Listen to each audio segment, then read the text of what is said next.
Hi, thank you for watching my channel today. My name's Sarah and my channel is called Your True Shelf. As you can probably hear, I'm a little bit croaky and hoarse today because I have got a cold. So hopefully you'll still be able to understand what I'm saying. So today I am doing my first wrap up of the year. It's been absolutely ages since I did a wrap up, so I did December part 1 and then I never did December part 2 because I only read 2 books in the second part. And I just didn't get around to it with Christmas and stuff. So those 2 books are going to be tagged on to January. So it looks like I've had a really good reading month this month. So I'll just crack straight on and go for it. So the first book that I've got to wrap up was one that I read in December. And that was this book called The Chocolate Run by Dorothy Koomson.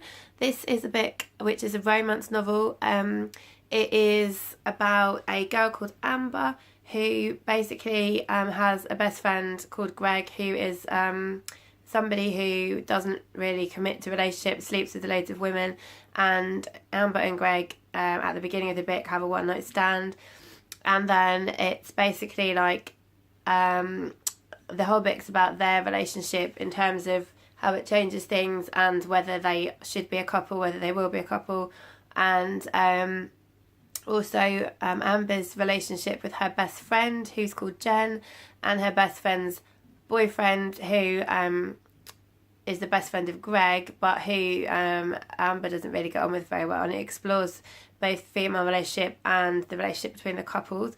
I really loved this book.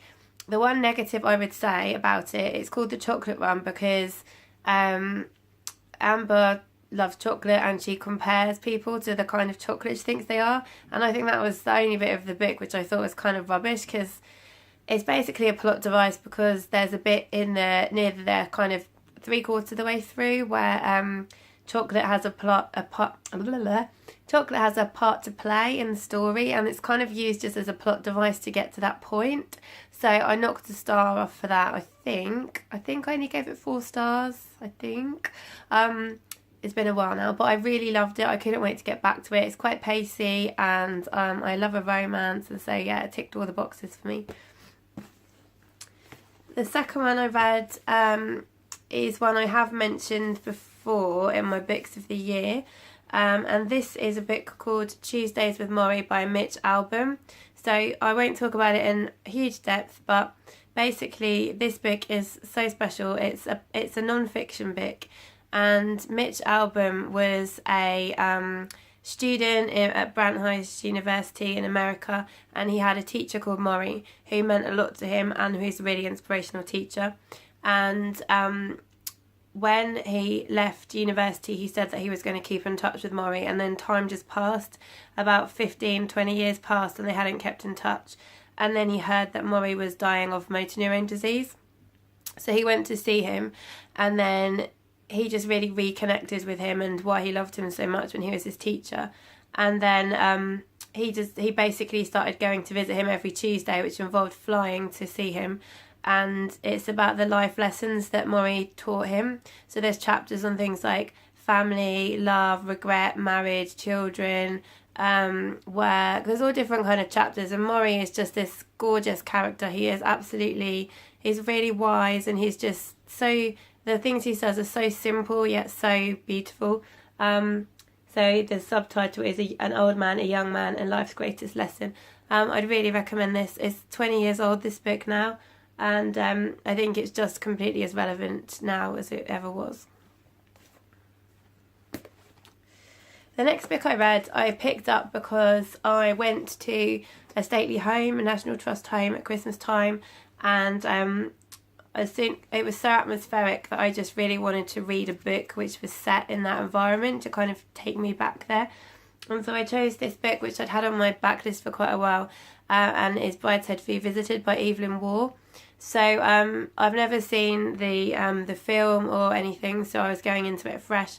This follows Sebastian Flight and his family who live in this amazing house. This is one of their 2 properties, and so Sebastian is at Oxford University, and he befriends Charles Ryder, who's come from still an affluent background but much more humble, and it's basically about how the Flight family kind of becomes intertwined with Charles's life.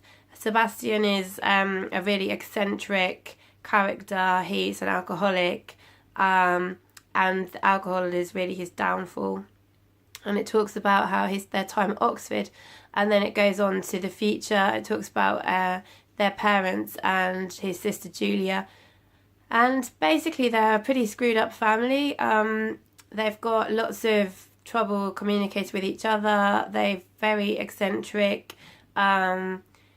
I don't know, it's set in... The setting is really... You can really picture where they are. They're very affluent. They're very... they spend their money.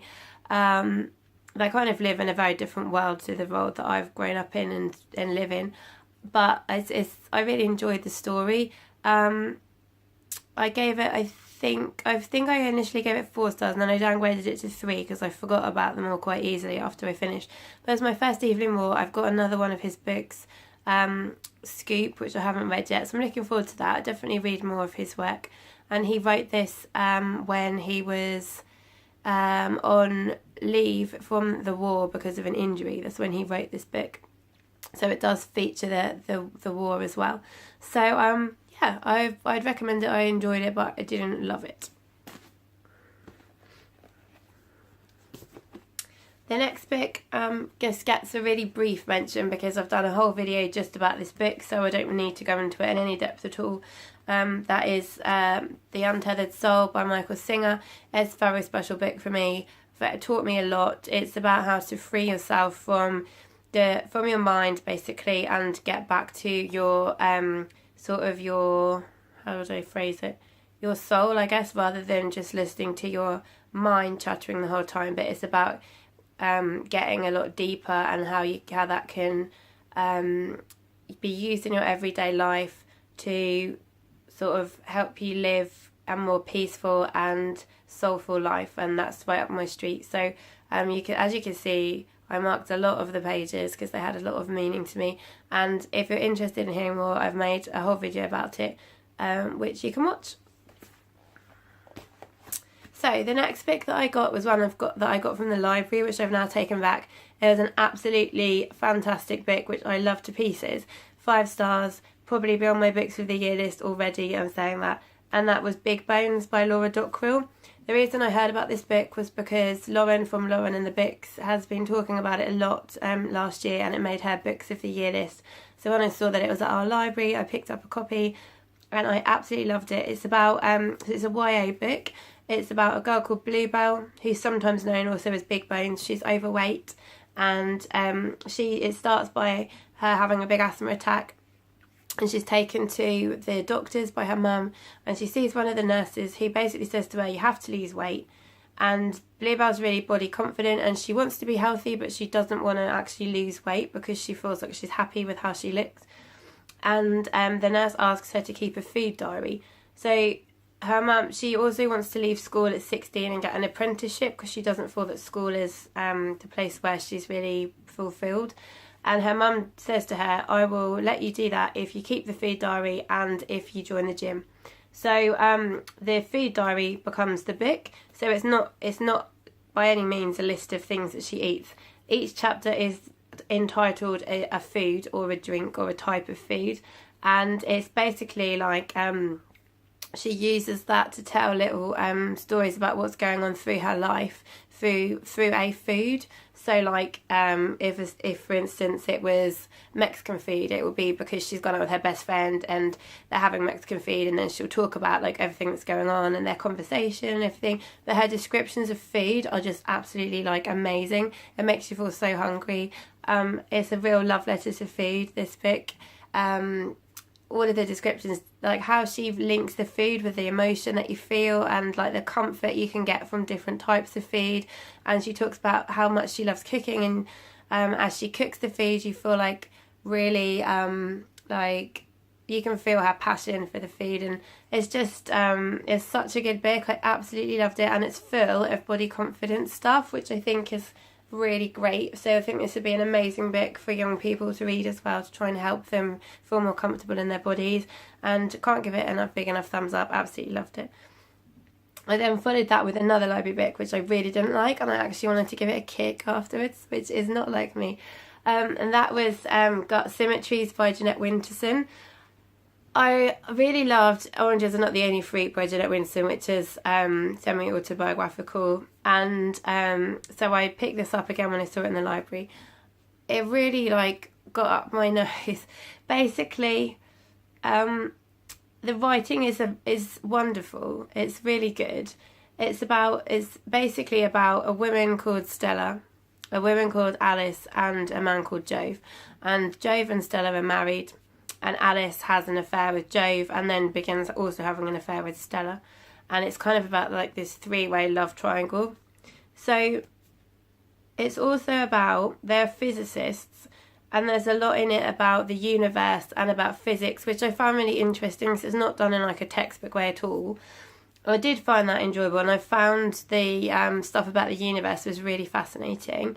The writing was beautiful, but there just wasn't enough plot for me, so I don't know, it just kept going off on these kind of random tangents, and it was really hard to know in each chapter whose point of view it was, so you might not work out till halfway through the chapter whose point of view you're hearing it from. And also it would go back in time to all of the characters' parents and their birth, and sometimes their grandparents, and it just didn't do it for me at all. Nothing to do with the writing, but the lack of plot, the kind of randomness of it just didn't work for me. So I gave it 2 stars, and I was really hoping it would get better, that the plot would ramp up a bit, and it didn't. And so when I finished it, I actually wanted to give it a kick because it really annoyed me. So sorry Jeanette Winston, I will try some more of your books. After that I read well, actually what I did was after that I started a TBR jar. So I saw somebody else do this on BookTube, and I was debating, do I do it, do I not do it? So what I've done is I've written down on a little piece of card, which didn't take me as long as it sounds, all the books that are on my TBR. There's about 250, and I did fiction on red and non-fiction on green. I put them all in a jelly beans jar, which was empty, and I've basically got my daughter to pick 4 at random from the TBR jar, and I had to choose one of them to be my next book. So I chose, of the 4, I chose this one, which is another one off my backlist, Nutshell by Ian McEwan. This, again, I wasn't in love with this book. It's basically, it's written from the point of view of a 9-month-old fetus. So his mother is about to give birth to him any time now, and he is writing from his perspective. And he is funny and witty and clever, and it's obviously really original because I don't know of any other books which are written from the point of a fetus. So that bit was good, and I loved how he described what it was like being in utero, and so it's basically about his mum and dad have separated. His mum is called Trudy, and his dad is called John, I think. Yeah, John. And they've separated. Trudy kicked John out, even though it's John's house, and she's living there. And she's having an affair with John's brother, Claude. And basically, Claude wants to be able to sell the home that they live in, because it's a London townhouse, it's worth millions, and wants them to go off together, and so they have to try and work out a way to get John out of the picture for good. So you hear all the plotting and scheming from the little one's point of view, and again, the writing was really good, but I just didn't really care about the characters. I really cared about the baby, and I really wanted to make sure that he was going to be okay, and some of the things he says and does made me go, oh, they were so lovely, like how he talks about how much he loves his parents, and how he talks about his worries about what it would be like when he's born and stuff. That was really lovely, but I didn't really like his mum. She didn't seem to care about him that much. I didn't like Claude. Claude was just an idiot. And John was just a bit pathetic. So because I didn't really like any of the characters, I just couldn't really get into this book. So I gave it 3 stars. It was okay, but not one of my favourite Ian McEwans by any means. And the next one I have to wrap up was an audiobook. Again, this is a phenomenal audiobook. I absolutely gave it 5 stars. It's called Mariana by Susanna Kearsley. Sorry. I haven't read anything of hers before. My mum and I share an Audible account, and she chose this one, and it was brilliant. So it's about 20 years old, And so it's about a character called Julia, and when she's a child, she's on a family holiday and they get a bit lost and they see this house called Greyweathers, and she says, "Oh, that's my house." And then it jumps forward in time and she's with her brother and they're sort of university age, and they get lost and they see this house again, and she remembers it from the house that she thought was her house when she was a child. And she decides to buy the house because it's up for sale. And so she buys the house and moves in. And then so strange things start happening to her, where she basically starts going back in time to the 1600s, to when she was a girl called Mariana. So it's basically a book about reincarnation. So Mariana is one of Julia's past lives, and excuse me, obviously when this starts happening, she's completely perplexed and bewildered and she doesn't know what on earth's going on. And then she figures out what's happening, and it's fascinating, not only because you care so much about the characters. The narrator is fantastic. She's perfect for the book. The characters, I love them all. I really related to them. Well, apart from one who's a horrible abuser, apart from him. I love their characters. I just cared about them so much. I love stuff about reincarnation. I 100% believe in reincarnation. And so this was really fascinating for me, because basically the people who she is closest to in her current life are people who she's closest to in her previous life, but they all are in different roles. So like, for instance, her mother might not be her mother in a different life. And that's 100% what I believe happens. And so because of that, I just found this book like absolutely adorable and fascinating. There's a big love story which goes through the book. I can't tell you how much I loved it. I just absolutely adored it. I'm really looking forward to reading more of Susanna Kearsley's stuff. I think there's sort of similar themes in her other books when I've had a look on Goodreads. So if that kind of thing interests you, it's a really good story. It's really well written. I'd like to say the audiobook was just fantastic because the narrator was so brilliant. And I'd imagine this might well be on my book of the year list already, which I can't believe I've said that twice, seeing as it's only January, which is kind of crazy. So 5 stars, 100% recommend. And then the last one is another 5 stars. So I've had a few like meh books, and then lots of really amazing books as well. So the last book is a book which I picked up at the library again on the recommendation of Charlie, who is a booktuber whose channel I will link down below. She recommended this in her book of the year list, and that is Monster Calls by Patrick Ness, which is a book from 2012, which won the Red House Children's Book Award. This is wonderful. This is about a boy called Connor O'Malley, whose mum is dying of cancer, and he is obviously having a really hard time dealing with this. He's about 12 or 13, and his mum is in hospital. His grandma has come to stay, and then he has to go and stay at her house. And he gets visited by a tree. This huge tree, which he can see out of his bedroom window, comes to life and visits him and goes through stories with him and helps him deal with the emotions that he's feeling. And it helps him with a recurrent nightmare that he keeps having about his mum. And it's like got these amazing illustrations as well. Like if you can see, there's kind of, some of them take up a double page spread. This is like one of a horse. And some of them are just like this.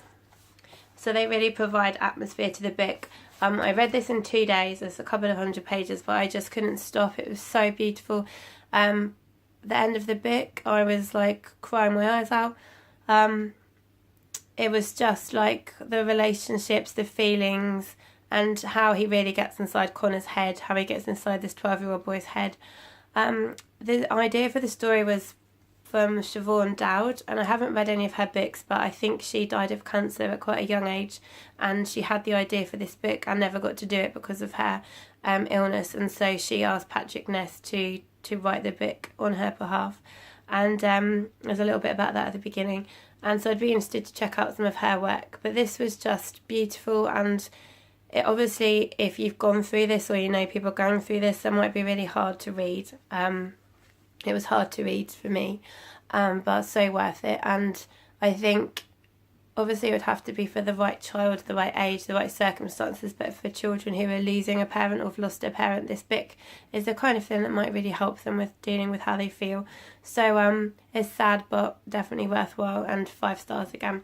So I think that's been a pretty good reading month. So I've read 7 books this month, which I think is a really good start for January. I'm really proud of myself for that. Tell me what you've been reading this month. Tell me what books you've liked, and I'd be really interested to talk about them. And if you've read any of the books that I mentioned, tell me what you thought. And I will be back with another video soon, hopefully with my normal voice. Okay, see you later. Bye.